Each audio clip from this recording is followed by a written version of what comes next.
ગીર સોમનાથ જિલ્લાના કોડીનાર તાલુકાના માડવડ ગામે માછીમાર પરિવારના બે બાળક અકસ્માતે સમુદ્રમાં ગરકાવ થવા પામ્યા હતા, જેમાં 7 કલાક બાદ ગત મોડી રાત્રે મૃતદેહ મળી આવતા માછીમાર સમુદાયમાં ઘેરા શોકની લાગણી પ્રસરી જવા પામી હતી। તો સમગ્ર મામલે સ્થાનિક આગેવાન લાલજીભાઈના જણાવ્યા મુજબ માડવાડ ગામે સમુદ્ર કિનારે ગઈકાલે 20 તારીખને ગુરુવાર સાંજે 5:30 વાગ્યાના સુમારે 15 વર્ષીય કેવલ જયંતિ પાંજરી અને 8 વર્ષીય દેવરાજ વિજય ગોયલ બંને બાળકો તરાપ બનાવી દરિયા કિનારે રમી રહ્યા હતા, ત્યારે અચાનક પવનનું ઝોકું આવતા તરાપો સમુદ્ર તરફ વહેવા લાગ્યો હતો, જ્યાં પવનના કારણે તરાપો ઉલટી જતા બંને બાળકો સમુદ્રમાં પડી ગયા હતા અને બંનેને તરતા આવડતું ન હોવાથી સમુદ્રમાં ડૂબવા લાગ્યા હતા।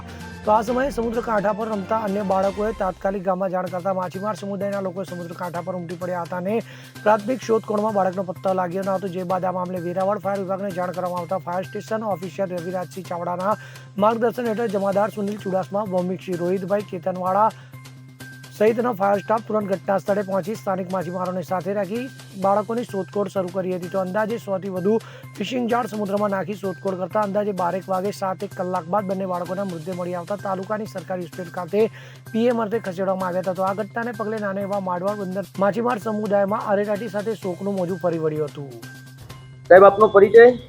લાલજીભાઈ લક્કમ ગોહેલ મારું નામ, માડવાડ ખારવા સમાજમાંથી પટેલ તરીકે ફરજ બજાવું। લાલજીભાઈ, કાલે શું ઘટના બની? કાલે સાહેબ આવું બન્યું કે સ્કૂલેથી છોકરા 5 વાગે ભણીને આવ્યા અને 5:30 વાગ્યાના ગાળામાં છોકરા દરિયા કિનારે રમત રમતા હતા કે પેલું થર્મોકોલનું જે પેલું કાગ જેવું હતું ને એના માથે કોઠરાના માથે બેઠીને રમત રમતા હતા। કાલના દિવસમાં પવન થોડોક વધારે હતો એટલે પવનના લીધે આ છોકરાઓ બે ટણાઈ ગયા બરાબર। એટલે એ ટણાઈ ગયા એટલે એમાં કોઠરાના ઉપરથી નીચે થર્મોકોલ ઉપરથી પડી ગયા એટલે એ બે છોકરા ડૂબી ગયા। પછી કઈ રીતે શોધખોળ થઈ? પછી પેલા એમાં પછી આવી રીતના અમે આખા બધા ગામના થઈ ભેગા ને પછી એને ઝાર નાખ્યા, ઝારથી આવી રીતના માંડીને પછી કિનારા પર ખેંચ્યા એટલે કિનારામાં પહેલા એક છોકરો આવ્યો, એ પાછા નાખ્યા, પછી પાછો બીજો છોકરો આવ્યો।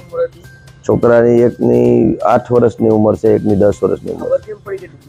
ખબર એટલે આ બાજુમાં એક છોકરો છે ને અહીંયા કિનારે લોટતો હતો, દોડતો હતો એટલે અહીંયા ત્યાં એનું ધ્યાન ના પર પડ્યું કે આ છોકરા આવી રીતના તણાઈ જાય, એટલે મને ફોન આવ્યો એટલે તાત્કાલિક મેં બધા આગેવાનોને ગામના લોકોને જાણ કરી ને હું હતો કોડીના એટલે પછી અમે ડાયરેક્ટ સ્થળ ઉપર ગયા ને બધા ઝાડુ ને બધું લઈને બધું આવી રીતે શોધખોળ કરી।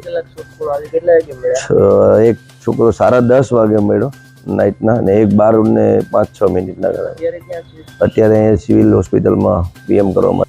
Bureau report CN24 news. હવે જુઓ દેશ દુનિયાની તમામ ખબરો તમારી આંગળીના ટેરવે।